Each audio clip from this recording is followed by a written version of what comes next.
कभी कभी जिंदगी हमें एक ऐसे मोड़ पर लाकर खड़ा कर देती है जहां एक तरफ भीड़ होती है और दूसरी तरफ खामोशी, और हम सोचते रह जाते हैं अब क्या करें।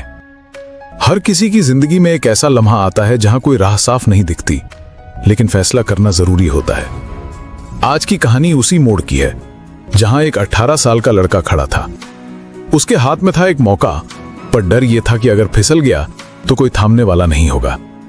माँ बोली लोग क्या कहेंगे, पापा बोले हमने जितना कहा उतना करो, और दोस्त बोले हम सब यही कर रहे हैं, तू क्यों अलग चला जाएगा।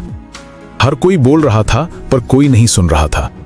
उस लड़के की खामोशी, उसकी उलझन, उसका डर। लेकिन उस लड़के ने वो किया जो ज्यादातर लोग नहीं करते। उसने कहा अब फैसला मेरा होगा, और वही फैसला बना उसकी असली पहचान। अगर आप भी बार बार उलझ जाते हैं, अगर हर बार कोई और आपके लिए फैसला कर देता है, तो ये कहानी आपके लिए है।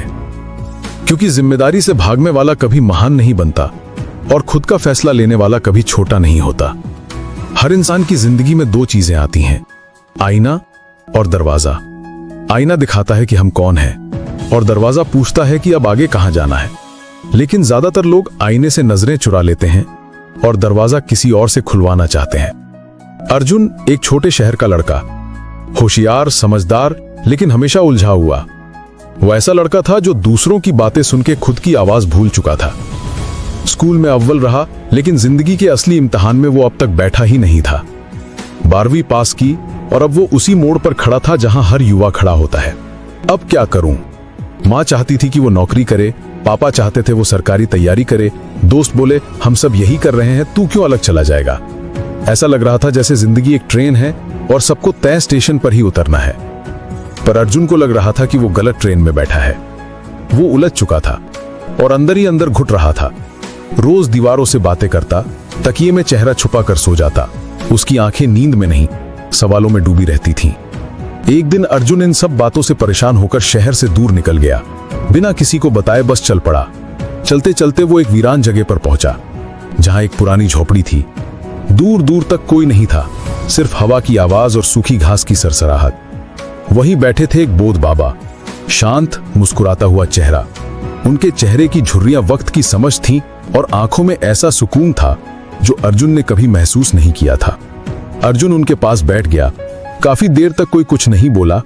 वो खामोशी शायद अर्जुन के लिए नहीं थी, क्योंकि पहली बार कोई उसके सवालों को बिना टोके सुन रहा था। फिर बाबा ने पूछा क्यों आया है। अर्जुन बोला पता नहीं क्या करना है, सबके कहने पर चल रहा हूं, डरता हूं कि कहीं गलत फैसला ना हो जाए। बाबा मुस्कुराए बोले दूसरों के कहने पर चलेगा तो मंजिल भी उनकी होगी, तेरी नहीं। गलत फैसला लेकर जो खुद संभलता है वो मजबूत बनता है, लेकिन सही फैसला भी अगर किसी और के कहने पर लिया जाए तो दिल कभी उसका नहीं होता। अर्जुन चुप था, लेकिन पहली बार उसके अंदर कुछ बदल रहा था। जैसे किसी ने उसकी पीठ थपथपाई हो, जैसे किसी ने कहा हो तू गलत नहीं है, बस खुद से दूर हो गया था। बाबा ने आखिर में कहा जिंदगी में दो ही रास्ते होते हैं, या तो भीड़ के साथ चलो या खुद रास्ता बनाओ। जो खुद चलता है गिरता है, लेकिन उठता भी खुद है। वो दूसरों को रास्ता दिखाता है। उस दिन के बाद अर्जुन ने वापस आकर सबसे पहला काम किया, पंचायत में जाकर बोला मुझे इस बंद फैक्ट्री की चाबी चाहिए, मैं इसे फिर से शुरू करूंगा। लोग चौंके, कुछ ने मजाक उड़ाया, कुछ ने शक किया, पर अर्जुन के इरादे मजबूत थे।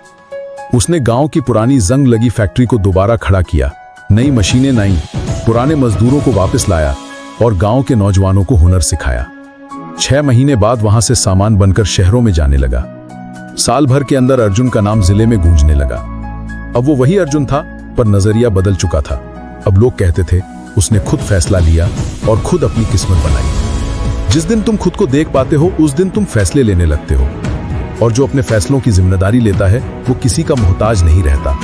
क्योंकि जिंदगी दूसरों के कहे से नहीं चलती, वो चलती है तुम्हारे अपने कहे से। अब सुनो ध्यान से, इस वीडियो ने आपको सिखाया कि जिंदगी की जिम्मेदारी कैसे लें, लेकिन अगर आप ये नहीं समझे कि वक्त की कीमत क्या है तो आप फिर से वही गलती दोहराएंगे। अब इसी स्क्रीन पर जो अगली वीडियो दिख रही है उसे अभी देखो। ये कोई ऑप्शन नहीं है, ये आपकी अगली सीख है।